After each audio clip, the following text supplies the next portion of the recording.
All right, looking at number 2, it's now giving us a Lewis structure, and it's asking us if it's incorrect, and if so, how.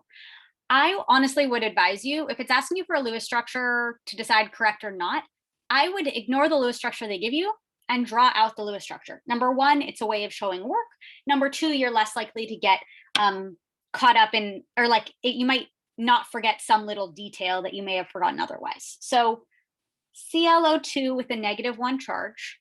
Chlorine's in the 7th column. Then we have 2 oxygen atoms that are each in the 6th column. And because it's a -1 charge, that means they actually have 1 extra electron. So we add 1. That gives us 20 electrons. So one thing I could do is check, does the picture they gave me have 20 electrons? Because if not, we know that B would be one of our correct answer choices. So let's see.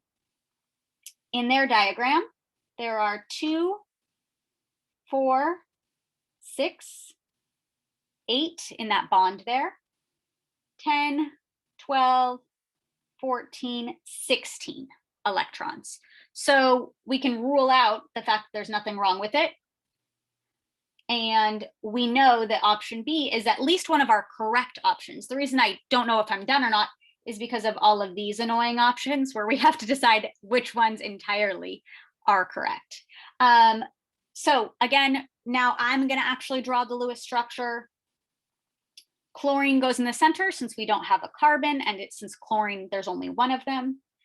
Oxygens on the sides, let's say 2, 4, 6, 8, 10, 12, 14, 16, 18, 20. I've used up all of my electrons. Everyone's happy. So I would need to draw brackets and a charge.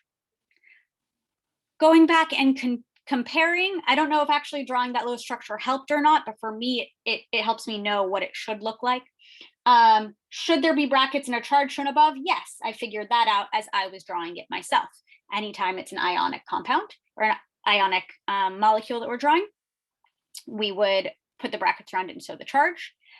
And in their Lewis structure, are all of the elements happy? Do they all fulfill the octet rule or not? Let's take a look.